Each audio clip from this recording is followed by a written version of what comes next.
Huffman Estates, Palatine, Rolling Meadows, Schaumburg, Barrington, Bartlett, and a number of the other surrounding communities. I want to thank the Park District for giving us access to their room tonight, and also to Mark for offering to videotape this for us this evening so that we can post it later on our website. The purpose for holding these forums, like the one today, is to encourage civic responsibility and promote active participation in our democracy. Providing this forum enables you all and other members of the community to become better informed about candidates who are running for office. So I'd like to quickly introduce the two candidates for this evening, Senator McConchie and his challenger, Maria Peterson.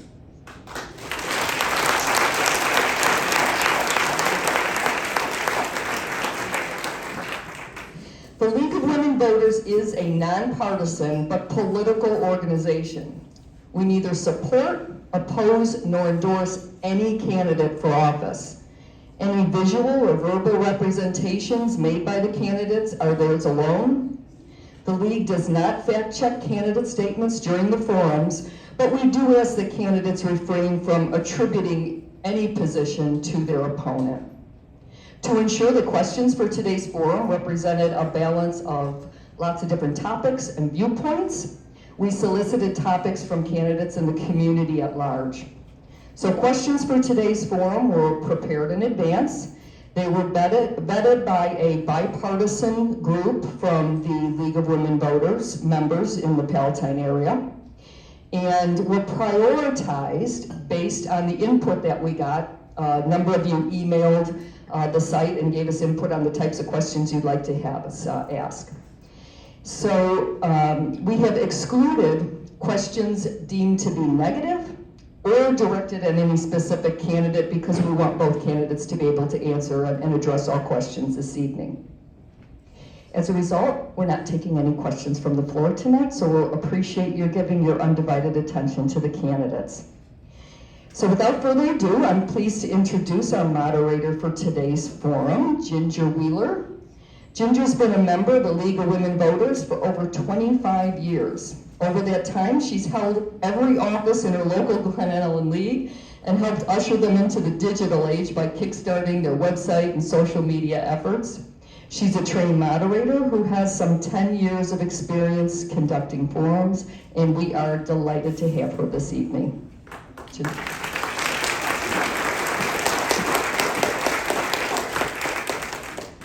Good evening, everybody. It's my pleasure to be with you today to moderate this candidate forum.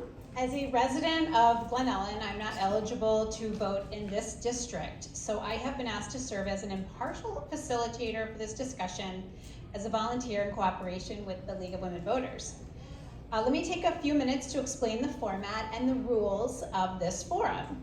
All of the candidates were contacted by email and or phone and have agreed to abide by the ground rules provided by the League of Women Voters. The rules are as follows. The candidates have agreed on the speaking order of questions for this evening. As moderator, I will rotate this order after each question. Each candidate will have up to 2 minutes for their opening statement, 1.5 minutes to answer each question, and 2 minutes for closing statements. The moderator will repeat the question if necessary. That's me. If needed, a candidate will be allowed to request a rebuttal. Each candidate may use a maximum of 2 rebuttals, which will be limited to 30 seconds each. Pat Zebart here will serve as our timekeeper. Candidates will be alerted as to how much time they have remaining based on the paddles that Pat holds up. At 30 and 15 seconds, the candidates should complete their thoughts before the stop shows up. Time limits will be enforced out of respect for all candidates, and I may interrupt the candidates if their time has expired, but I have talked to them ahead of time and said, when you see the stop, just wrap up your sentence. They both agreed to do that.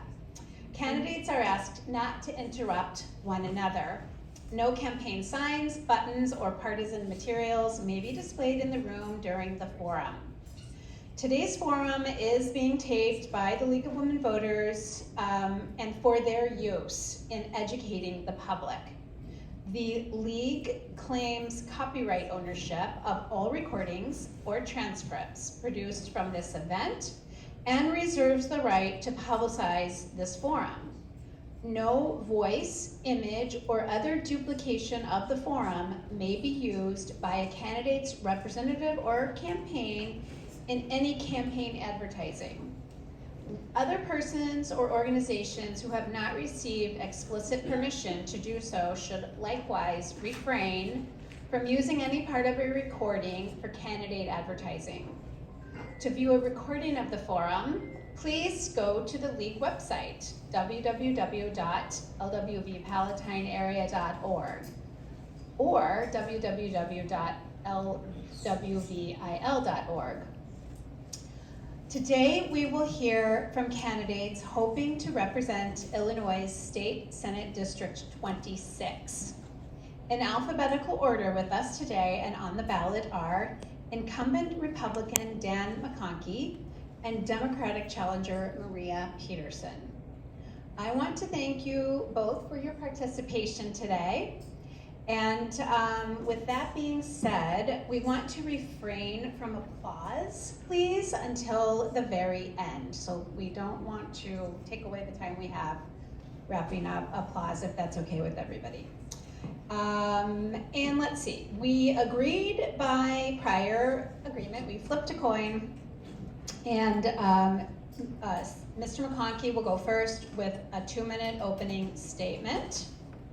And then, so I guess we can go ahead and get started. Great, thank you very much, And I'm Ginger. just gonna sit down over here, so if that's okay with everybody. Thank you very much, Ginger. It is a real privilege to be with you tonight. My name is Dan McConchie. I've been in office now for 6 years, and it's great to see such a crowd. I want to thank the League of Women Voters for hosting this forum. I especially want to thank my wife, Milena, for her willingness to come and spend time with us here this evening. It is in this area that she and I have built a life and built a family. We raised 2 daughters in this area. A little bit about me. I am a veteran. I spent 9 years in the infantry and military police.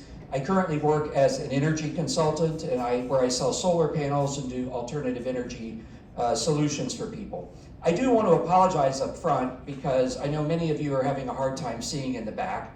And that is, unfortunately, 15 years ago, I was in a hit-and-run accident in which a car came in my lane and pushed me into oncoming traffic. And so I have a spinal cord injury and I have no use of my legs. So as a result, we're not able to stand. And so, unfortunately, many of you are not able to really see tonight. I want to start off with a question. How many of you have had a loved one, a family member, a neighbor, or a friend move out of the state?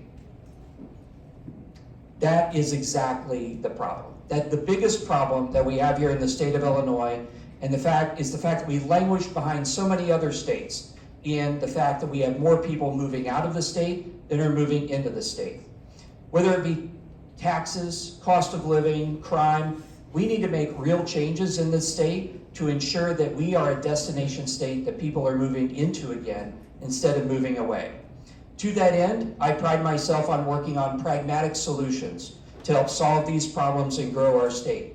But you don't have to take my word for it. The Chicago Tribune, in their endorsement of me, said, Dan McConchie tells us that he is proud of his ability to work with both sides of the aisle to get things done, and that is exactly what his record implies. I look forward to a robust discussion evening. Thank you very much. Thank you. And now, Maria Peterson, you have 2 minutes for your opening statement. Thank you, League of Women Voters, for hosting this awesome forum. It's democracy in action, and all of us here appreciate it.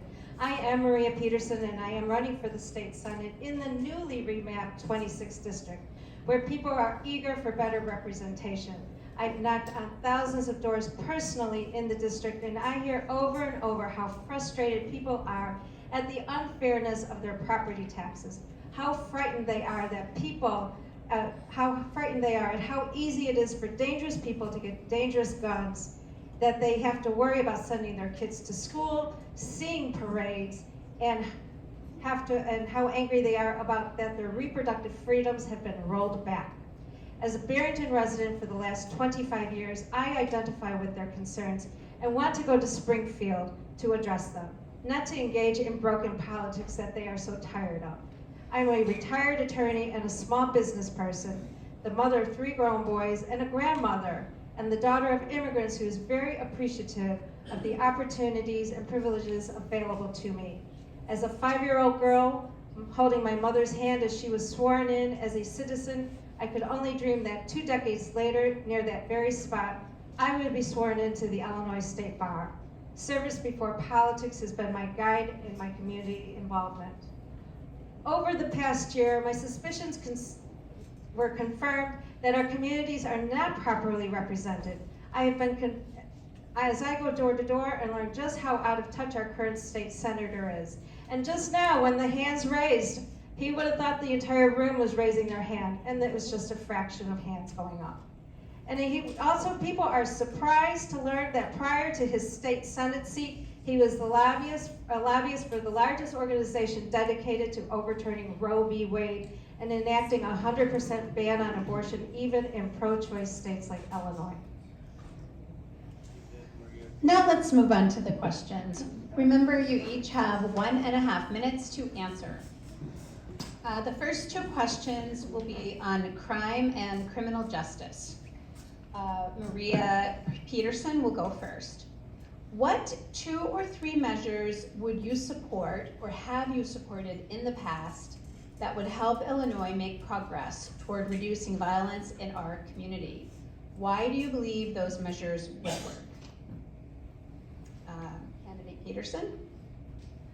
I was a major in criminal justice at Loyola University, and through my studies, I've seen the pendulum of criminal justice reform swing to both extremes, extremely punitive and then extremely easy.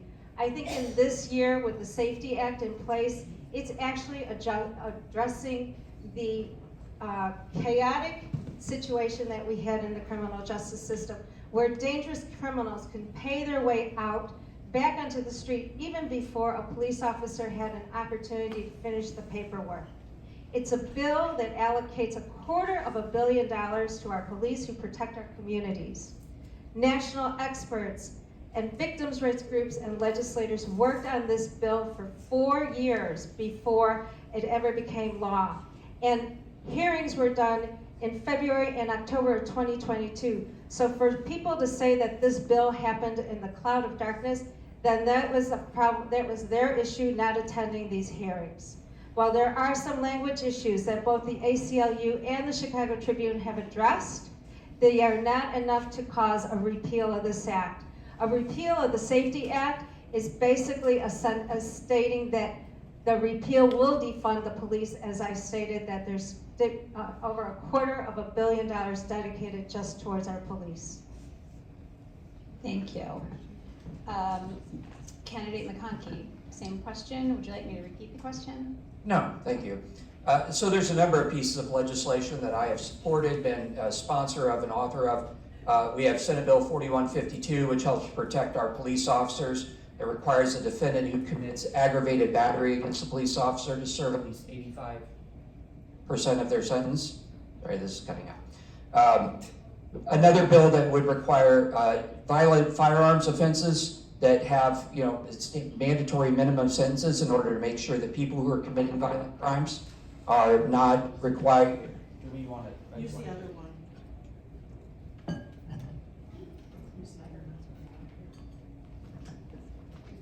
I paused your time, by the way. Thank you.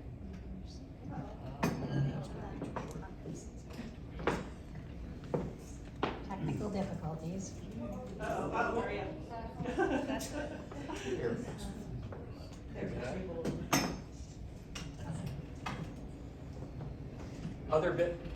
Other bills that fund the police, help strengthen our gun laws by cracking down on traffickers, and getting tough on carjacking. I mean, when we have a situation where right now the Cook County Sheriff's Office is putting out alerts on social media to advise people on how to respond if they are carjacked, just goes to show exactly what kind of situation that we have right now.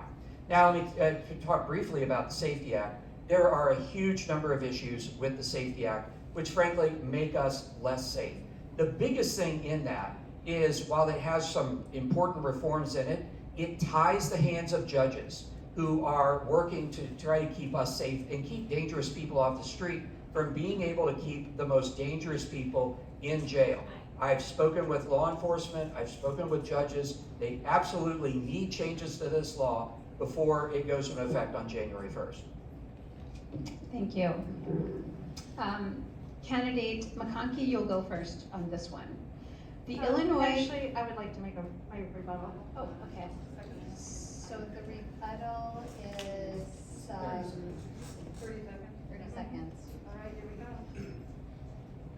So Senator McConchie makes a point about carjackings and crimes that need to be addressed. Let's get to the point. Let's get to the issue of what's at the heart of this. Violent crimes are caused by gun problems. Carjackings are caused by gun problems. And attacks on police are a gun problem.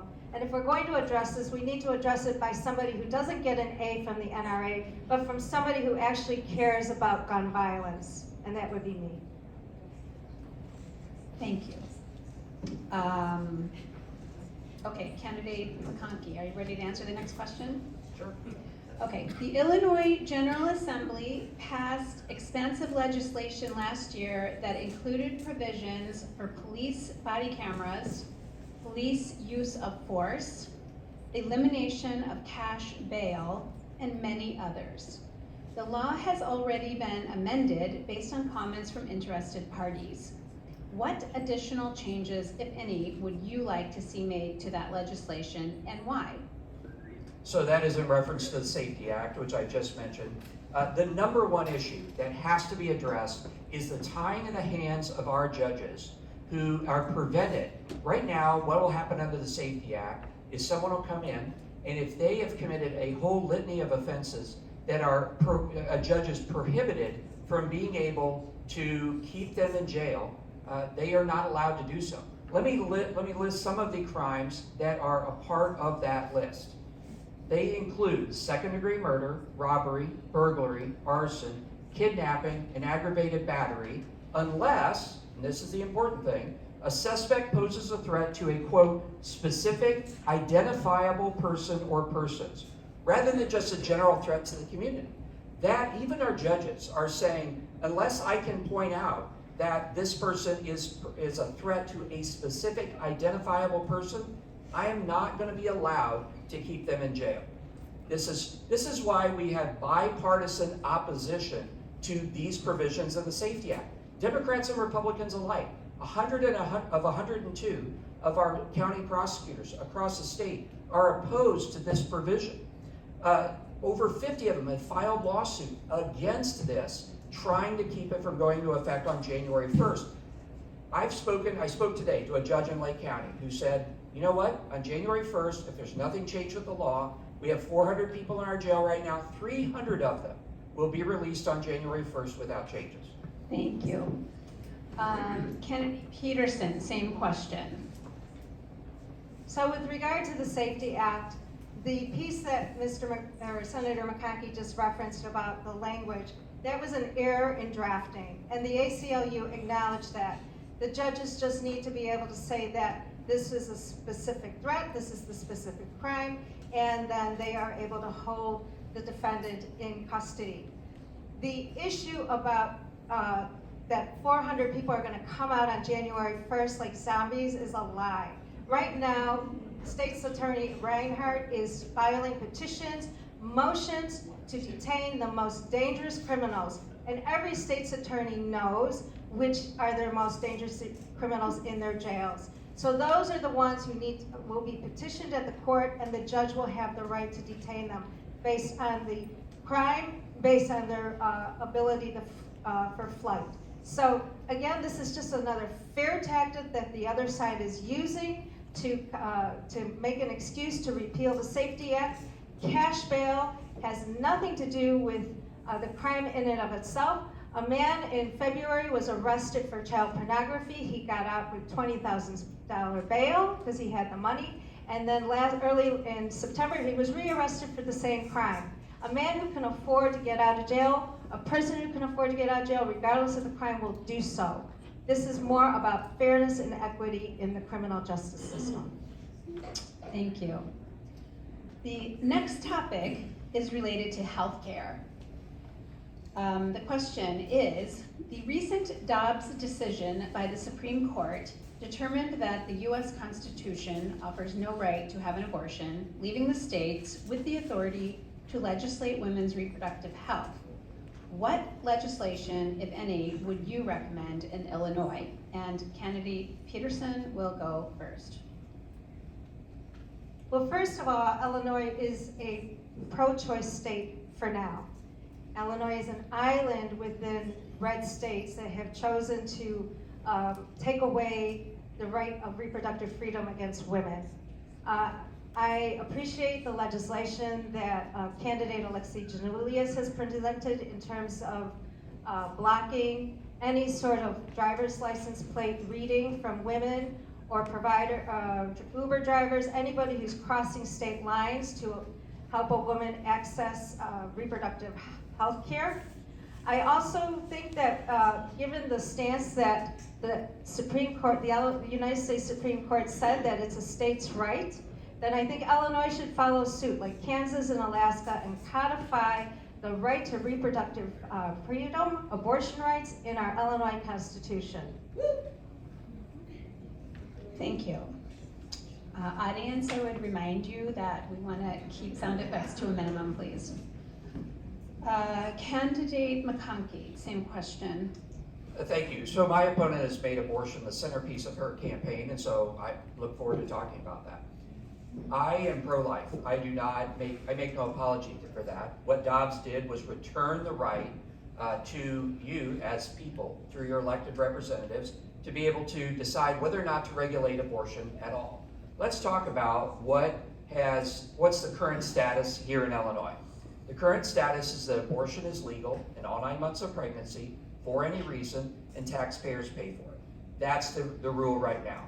There is no limit whatsoever. In fact, a few years ago, the majority, when they last amended the abortion laws in the state, repealed some laws that were on the books.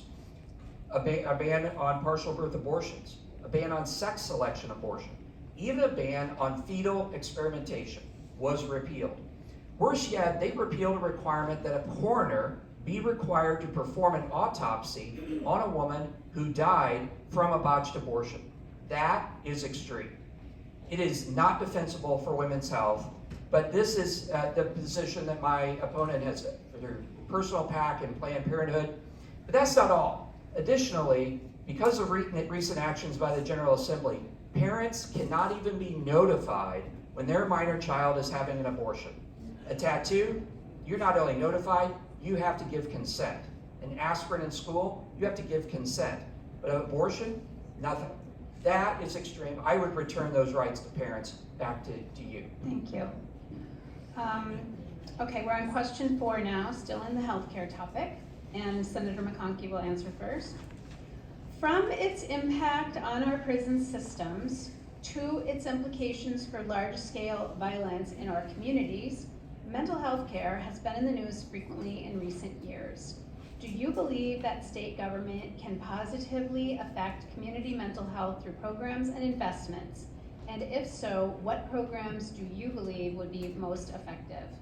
Well, one of the things that we absolutely need to do is have more inpatient beds available for those people who need them, who need to be committed to, who are having issues at that time. There was a young lady who was suicidal, and I knew about the situation. She went into an ER. She needed a mental health bed. She sat in that ER for 6 weeks, waiting for a bed to become available. The state has done a really terrible job at trying to ensure an appropriate level of emergency, long-term mental health support to those people that need it most. And that is something that we absolutely have to correct. They went to a much more outpatient model. It is something that is clearly not working in our area or in the state in general, and is something that needs to be addressed. Thank you. Candidate Peterson, same question. Thank you.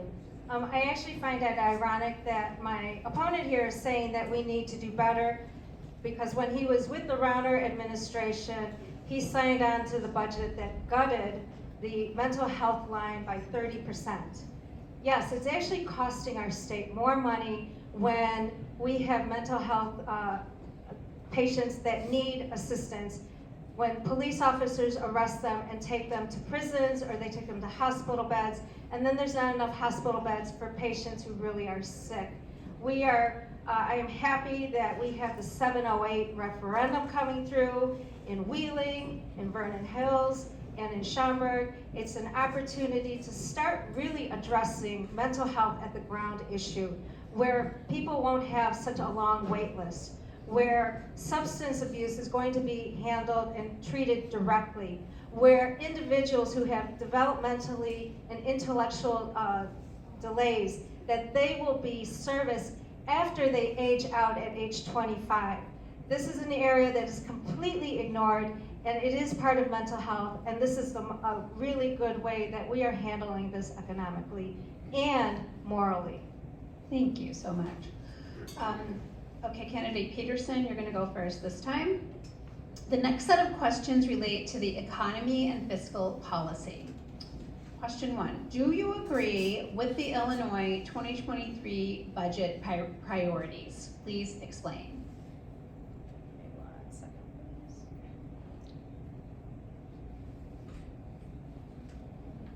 You gave us so much to be ready for.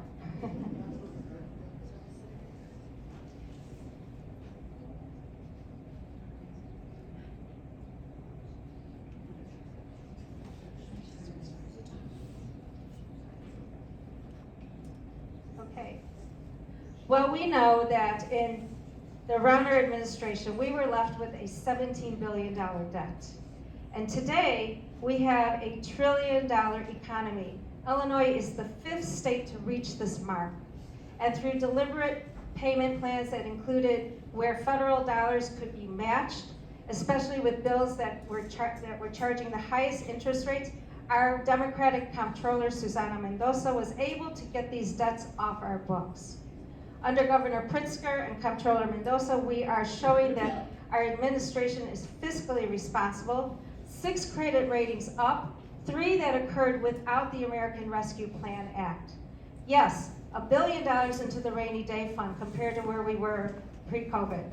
$500 million paid to meet beyond the required pension payment debt. $500 million to support community groups dedicated towards violence prevention. And $328 million to our state police for hiring, building a new crime lab, and for body cameras per the Safety Act. This budget provided a $1.8 billion in tax relief for hardworking families, including eliminating grocery taxes for over a year, freezing our gas tax increase for 6 months, and offering up to $300 in property tax rebates for qualifying households. That's helping people. Thank you. Senator McConchie, same question. So I did vote against the budget, and the reason that I did so is because it overspends, did not take care of key problems that we need to address, and is creating a fiscal cliff that's currently facing us. A couple of years ago, we had another election, and we had a constitutional amendment on there about whether or not to establish a progressive income tax. On that, in that circumstance, what happened was Governor Pritzker actually said that the sky was going to fall on us financially if we did not do that, so we could bring in additional revenues. What happened? That amendment went down, it failed. Additionally, what happened was COVID happened in the meantime, and approximately $16.8 billion in direct and indirect spending came into the state, which propped up the state's coffers, created a sugar high that we are now creating. We spent billions of extra dollars being spent on permanent programs that we now don't have a funding source for. That is irresponsible. Additionally, while it funded things like that, it also didn't fund other things that it absolutely should have, such as our unemployment insurance trust fund.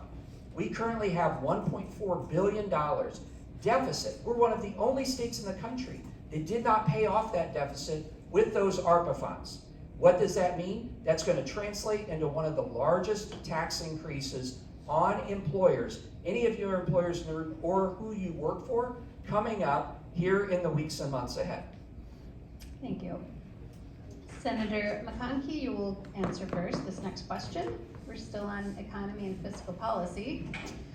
What actions should the state take to help reduce the burden of local real estate taxes? So the number one thing that we have to do is do governmental consolidation, right? That has to be something that is on the table. We also have to reduce mandates from the state level in order to put the burden less on those units of government to do that. So let me tell you, you need to not be concerned about whether or not school districts decide to merge together.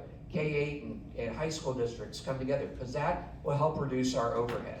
Additionally, something that really needs to be done is to further accelerate what I helped start back in 2017 when I negotiated school funding reform. In that, when we negotiated that, we began putting $350 million additional every year. It compounded, so an extra $350 million every year going into funding our poorest schools, those that are farthest away from equity, in order to reduce over time the reliance upon property taxes and even things out. So we don't have these very poor districts and we don't have rich districts, right? We have districts that are serving all of the kids in the state. There is no simple solution to this. We still have the second highest property taxes in the nation. New Jersey has higher property taxes than us. It's going to take a lot of work and effort, but what we have to do with that is to make this sacrifice over time so we can fundamentally move away from property tax as the fundamental driver of our student education. Thank you. Candidate Peterson. Yes, well, I would like to address real estate taxes actually directly with my opponent, who has put out a mailer stating that I am wanting to tax people, but I don't pay my own real estate taxes. Well, let me assure you that being in this community, I would not be sitting in front of all of you here if I was a bad debt person. Here are my payment details with the Lake County Treasurer's Office. And the fact that I might have been 6 days late on one real estate payment after 40 years of home ownership says a lot in terms of how ethical or unethical my opponent is. Whereas on the other hand, my opponent has missed key votes on critical gun violence prevention laws. Well, your absence has actually caused your absence has weakened these laws in terms of letting people get killed in Highland Park, in Aurora, Waukegan, and Chicago. Your absence is more devastating than my being 6 days late on a real estate tax bill. But with regard to evidence-based funding, yes, our state needs to put more money into the budget line for EBF, and yet my opponent votes no on budgets that would help to fund evidence-based funding.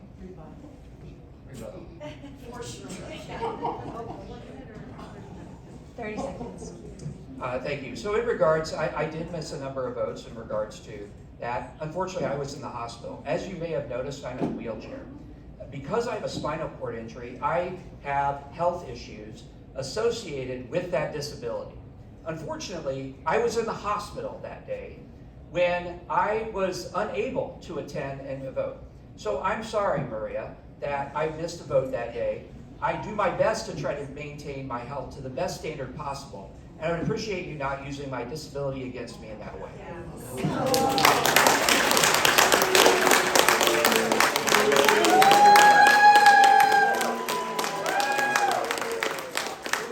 Audience, I would ask you to refrain from that type of behavior, please. Thank you. We'll let the candidates speak, and it may be tempting to cheer and clap for whatever it is that they say, but we've asked you not to do that, so I hope that you will respect that request. Candidate Peterson, you're supposed to answer question 7 next. We are moving into questions about education. Do you believe it is the state's role to mandate requirements and standards for elementary and high school education? Please explain your position. The state's role in education is to set minimum requirements for what school districts need to teach. The state does not establish curriculums. Our teachers deserve respect not ridicule or harassment.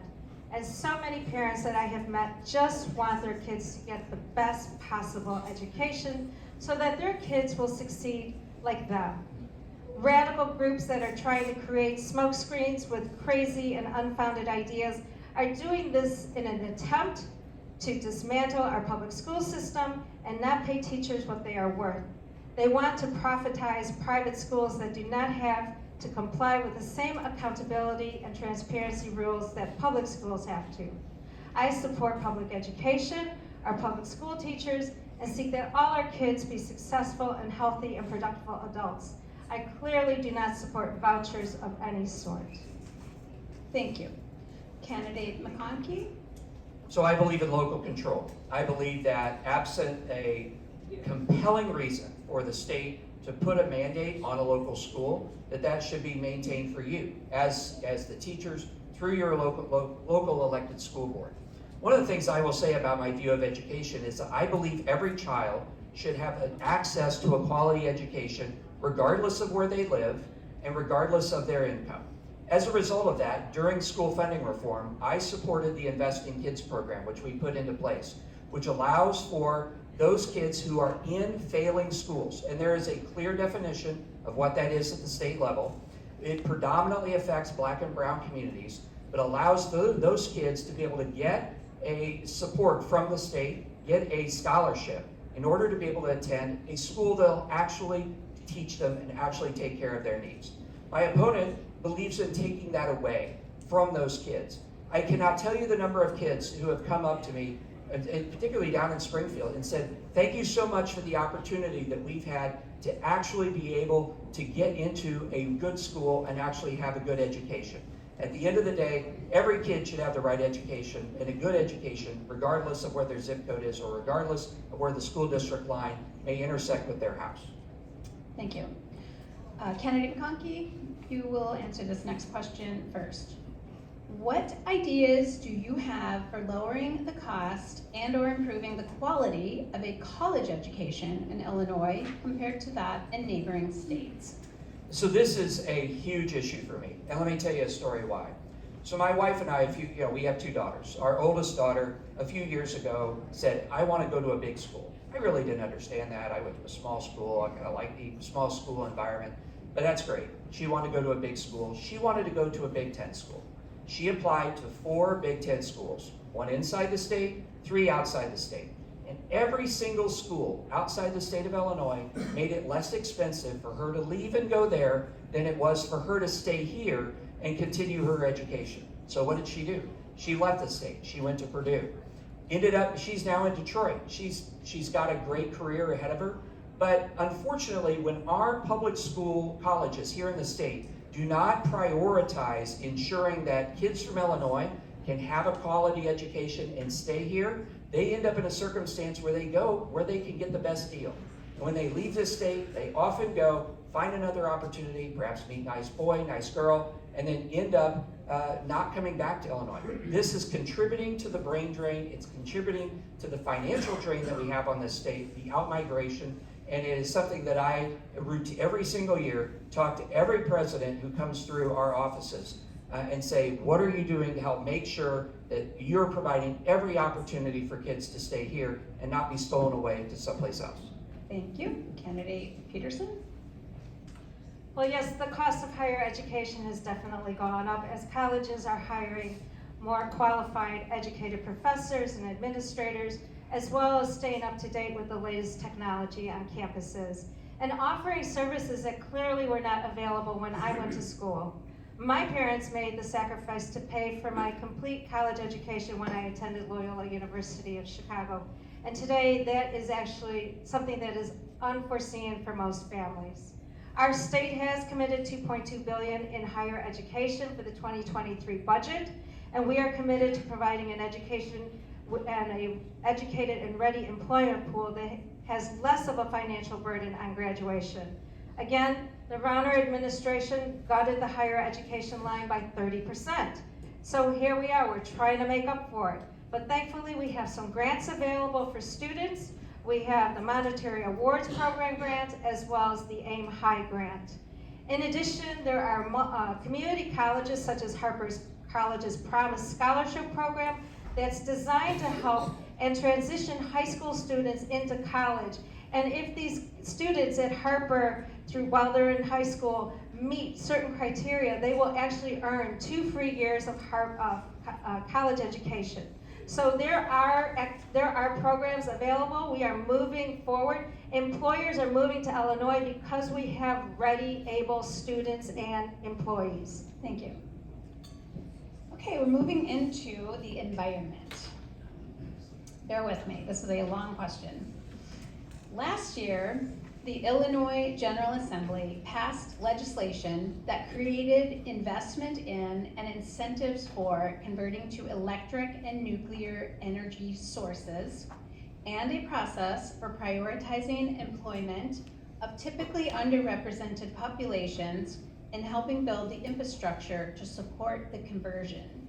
You may know the legislation as CEJA, or the Climate and Equitable Jobs Act. Do you think the bill is good for Illinois? Who will be its winners and losers? Candidate Peterson. Thank you. Well, I actually volunteer lobbied for the Sierra Club to help pass the passing of the Climate Equitable Jobs Act, also known as CEJA. CEJA was the first, Illinois was the first in the nation to adopt such a proactive climate change piece of legislation. Its transition is we're working on to transition from natural gas and coal to wind and solar. And this year, or in 2021 alone, we have increased jobs by 5% in clean energy, employing over 120,000 Illinoisans. And Illinois leads because of CEJA in unprecedented investments. In terms of who loses, we don't lose. We actually gain clean air, clean water by eliminating the dependency on natural gas and coal. We have cleaner air. We have less medical bills that we have to pay for. People who are dealing with asthma and other respiratory illnesses now have the opportunity to breathe cleaner air. And as we eliminate coal mining, coal factories that provide electricity, we'll have a healthier and cleaner environment. And I would just say that my opponent also, who didn't support CEJA, basically also denied people an opportunity to receive a $20 a month refund. Thank you. From ComEd. Thank you. Candidate McConchie. Well, as I've stated publicly before, as I stated earlier, I sell solar panels, I do alternative energy. I am very much in favor of this. One of the things that's interesting is I am not legally allowed to vote for CEJA because I could have personally financially benefited from it. But even if I could have voted for that bill, I would not have voted for it because of key problems that existed within it. For example, it gave a $200 million bailout to ComEd, the exact same amount of money that ComEd was fined for behaving inappropriately with Mike Madigan in order to get special sweetheart deals for themselves. And that bailout, that led to an increase that then requires you to get a rebate, that you're getting a rebate for a little bit, but it's going to go away. And then you're going to end up paying the full freight on this bill over time, and that is going to disproportionately affect those who are poor and those who are on fixed or retired income. So that is really just the background of that issue. It's obviously a very complicated thing. One of the things I'll just say about that bill, or whether it's about the budget, you don't get to vote for each line item. You have to vote for the entire package when it comes through or not. Thank you. Okay, Candidate McConchie, you'll go next. The final questions for tonight's forum are related to elections and politics. Do you feel the state has an issue with either voter fraud or voter access? Please explain. So we have one of the best voter access in the country. It really is very easy, right? You can vote by mail. You can now vote by mail permanently. You can vote early, any time now, between now and right before election day or on election day itself. In fact, if you're not registered to vote, you can go and register at the same time. There is very few obstacles that exist in order to have voter access. We do need to make sure that it's easy to vote and difficult to cheat, right? That is the real key. And it's not just because of the outcome of the elections, right? But it's based on people's confidence in the electoral system, right? At the end of the day, we need people to have confidence that the result is real and it's genuine. And there are people out there on both sides of the aisle, right, who have expressed concerns about that. And so this is something where I think we can continue to make improvements on that. Voter fraud has a long history in Illinois, going all the way back to when Mayor Daley was, back in 1960 and JFK and so forth. But the best thing that we can do is each one of you can participate, right? You can become election judge. You can do the election watching, right? In order to help make sure that if people feel like everything is transparent. Thank you. Kennedy Peterson. Well, Illinois does have a great vote by mail program, and actually vote by mail started back in the days of the Civil War, so it's nothing new, and it's awesome. In fact, my son, who lives in Tokyo, just recently sent his vote by mail ballot in, and of course he voted for his mama. So, but what's a shame is that in an article today, it's Liz Ellyn wants to eliminate vote by mail because she says there's too much fraud with vote by mail. And let's keep in mind, Liz Ellyn is Dick Uline's wife, who supported the January 6th insurrection, questioning the legitimacy of Joe Biden's election as president. And in fact, my opponent has received $2.3 million from Dick Uline for his campaign. So I think ethically, I would make a question as to where my opponent's allegiance lies, whether it's with the Ulines and election integrity, or is it with the hardworking people of Illinois who serve and the hardworking judges, election judges, who ensure that everything is done by the books on election day and post-election day. I myself will not take any money from someone who chooses to overthrow our government or question our democracy. Thank you. Kennedy Peterson, you will go first on this question. What is your opinion of the state legislative redistricting process? And if elected, what, if anything, would you do to change the process for the next redistricting cycle? Well, as a League of Women Voter member, I completely agree that we need to have a commission. And it needs to be a balanced commission, and I would work towards that for the next decennial redistricting for sure. The process needs to be transparent, and it needs to be equal in population and more congruently. The district lines should be drawn more congruently. We should also explicitly reject the protection of incumbents, which is, again, my opponent filed a lawsuit, filing it against the legislative maps that were proposed, and really, the truth is that he was doing it to protect Durkin, who is the House Minority Leader, who lives in Western Springs. I grew up in Bowen. I saw the lines changing. It's called the McConchie Plan. He was trying to protect Durkin's seat so that we could, when the district was clearly changing in demographics. And finally, the appellate court, the 3 judges held it and stated that these legislative maps were in compliance with the U.S. Voting Rights Act of 1965.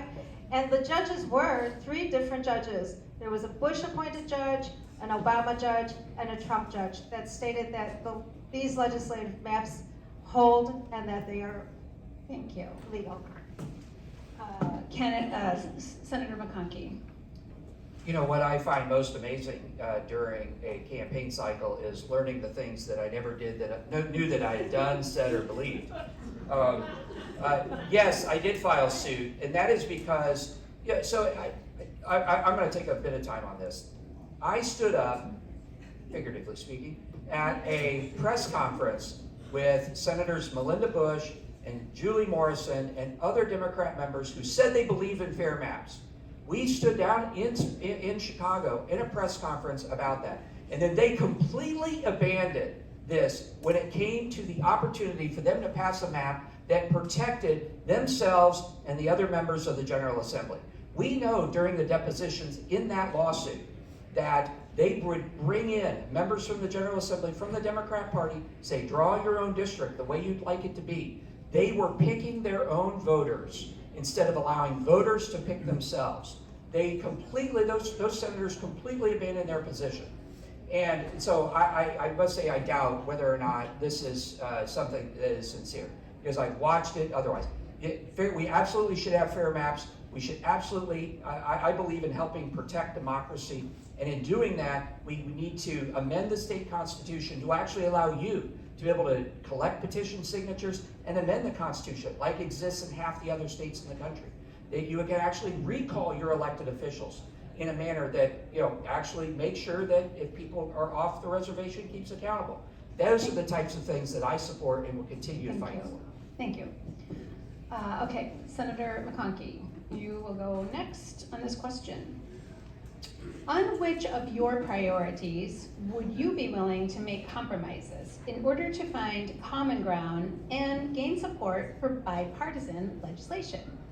Well, I would say I'm willing to do that on virtually anything, right? I mean, my job is to be a representative, and it's a representative of the people of the 26th district, but also of the state in general. And I did that earlier this year.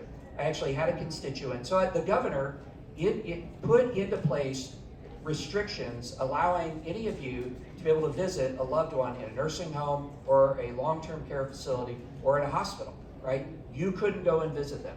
And in fact, so I had a constituent who her loved one died alone, and she had just wanted to visit them.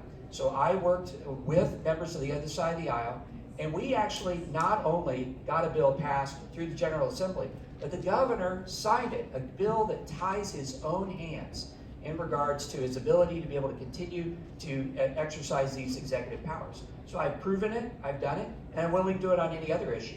Additionally, I would say in regards to the budget, which I think is a key issue, and we've talked about that a little bit, I actually asked for, I went in and I sat down with the Senate President and said, what are you willing to compromise on? At the end of the day, he wouldn't compromise on anything.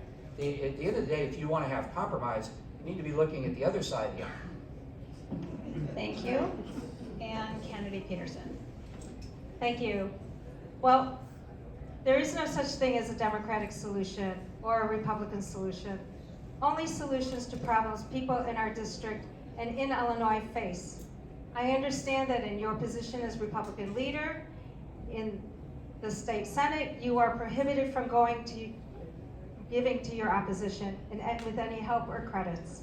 I, however, really short, will not be held to any restrictions. Thank you. Okay, thank you. I think we might have time for one more question, if that's okay with you, and I get to pick it from this list here. I guess this is kind of a good one. What do you consider the 2 to 3 most important things that the state can do to attract businesses and jobs to Illinois? And what changes to programs, regulations, or laws would you sponsor to make those things happen? And candidate Peterson, I think you get to go first. Well, I would say again that Illinois is really thriving here. With Illinois at the crossroads of our country, sectors such as life sciences, where we have 70,000 firms here, transportation and logistics, we're the 3rd largest in the country, agribusiness, we're number 3 in export of agricultural commodities, and manufacturing, which makes up 12% of Illinois' GDP. We are on the right track for attracting businesses. Small and medium businesses is what makes our backyards grow.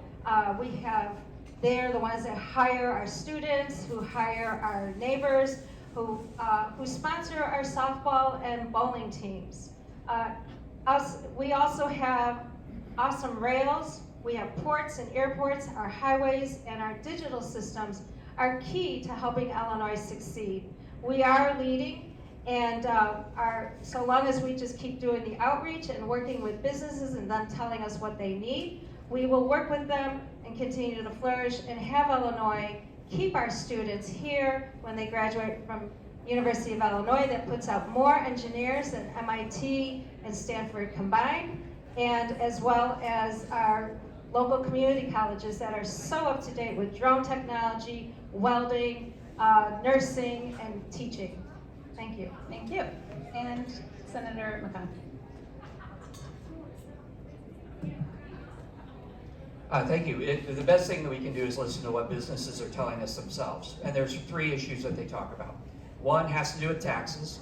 We need to make sure that we keep our tax rates competitive, particularly property taxes, which has been referenced here.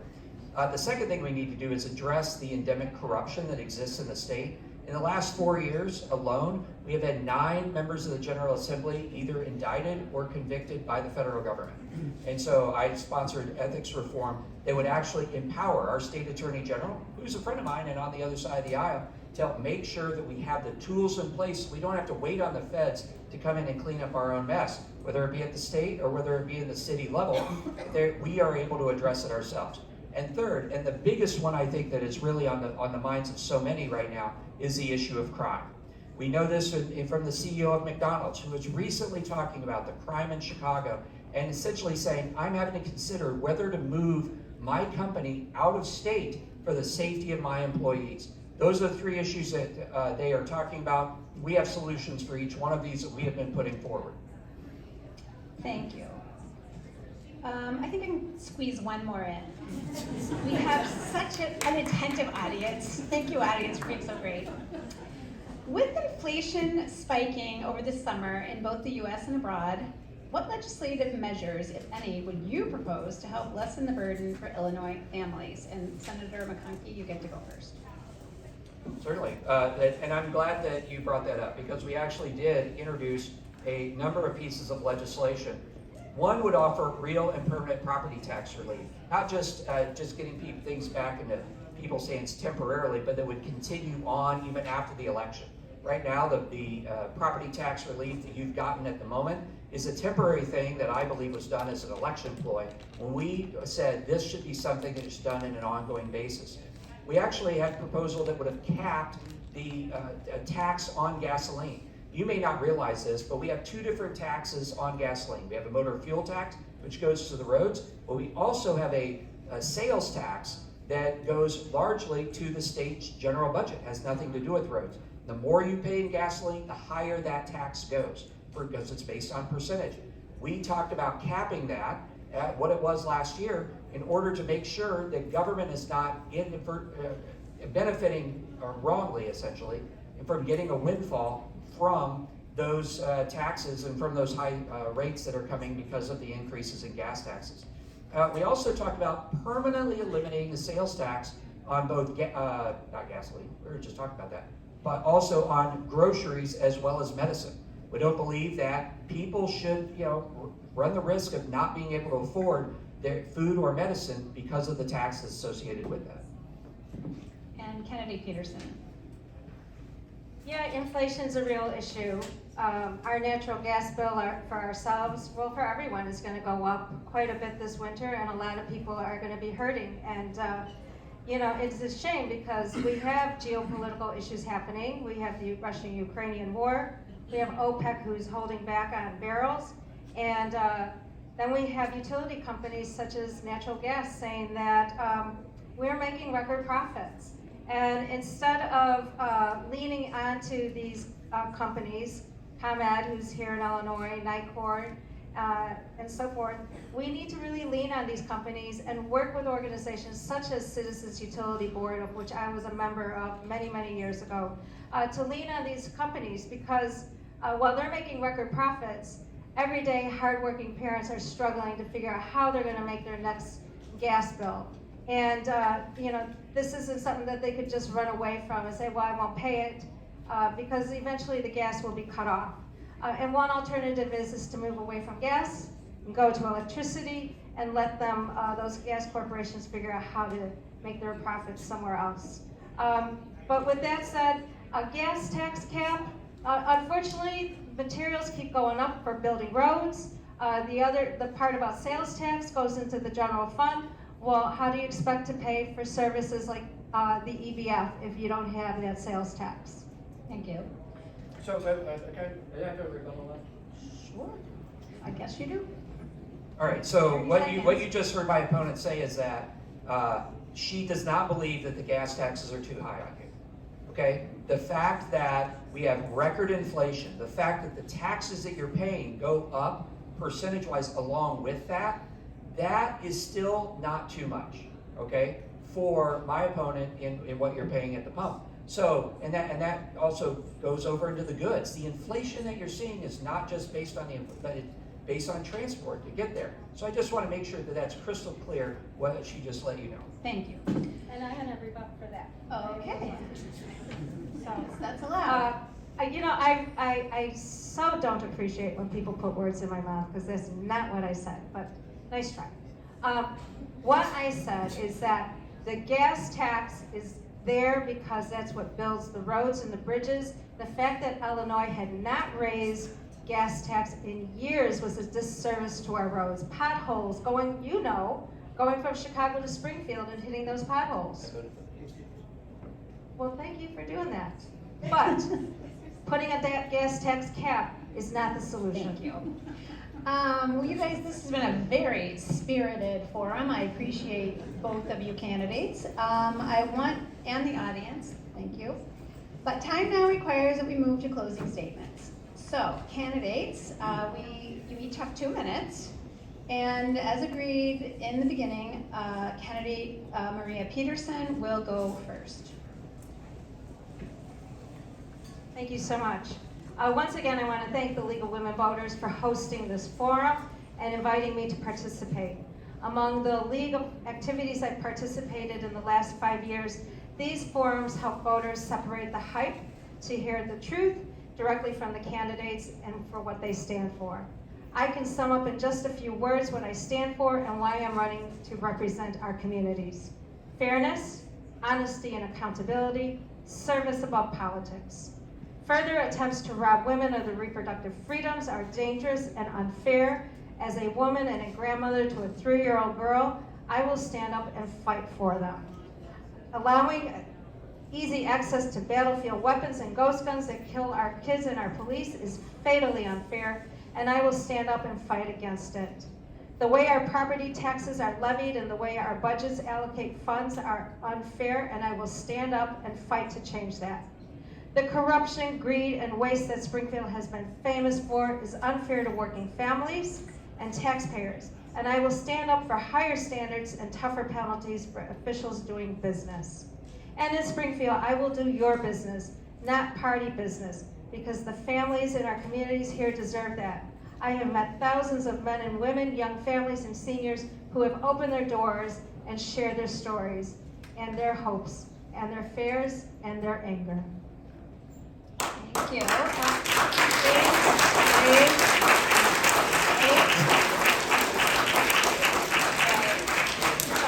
I'm sorry about that. Okay, candidate McConchie, your closing remarks, 2 minutes. Thank you very much. It's been a real privilege to be with all of you tonight. This is Democracy in Action, and I just want to say how much I appreciate you coming out and you're caring about this state. Some of the interesting things that I've had, let me just say it this way.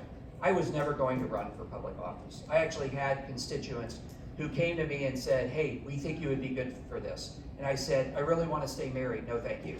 And they came back and they said, we really, really do think that you would be good for this and we really want you to run. And I said, maybe she won't notice. And but she did notice, and she's come up and she's been very supportive of me in all the work that we've done. I'm going to end with a story as to why I do what it is that I do. And it really is based early in my wife's story. My wife grew up in the country of Bulgaria. It is a communist country, and she grew up under that system. And so she actually was in a circumstance where Chernobyl happened right across the Black Sea from where she was. And a week later, despite the fact that the government knew exactly what was going on, they made her go and other people walk in the streets for a photo op in order to be able to show the West that everything was okay, and it rained. And as a result of that, brought all that radiation down, and she has suffered her own lifelong consequences as a result of that. Her life is a constant reminder to me of what happens when government officials serve themselves and what happens when our people get the politics wrong. We're actually electing people to office that don't care about the people but are only in serving themselves. I had no intention to ever run for office, but I'm so glad that I've been here because we've had such a fantastic experience in being able to represent people, to do education reform, to actually make sure that something never happens again where you're always able to go and visit a loved one in the hospital, and to stand up for democracy at the end of the day, which is something I'll always do. Thank you so much. Thank you.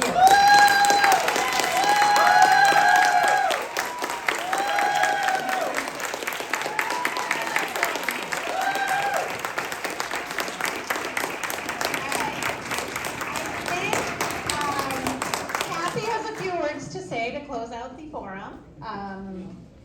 And so I will turn it over to Kathy. Thank you. Thanks again to all of you who came this evening. Thanks to both of you, Senator McConchie and candidate Peterson. I have to tell you, there are people clamoring yet, I believe, to get in here. And it's really got to be heartwarming for both of you that you have such great folks that are in your district, and this has been great. Please extend my apology to any of your neighbors, friends, and family that were not able to get in here.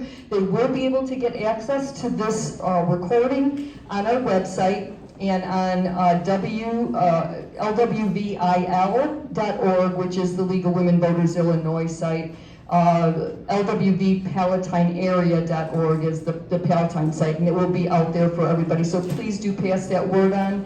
Again, thank you very much, but most importantly, between sometime, if you haven't already done so, between now and November 8th, please get out there and vote. Thank you.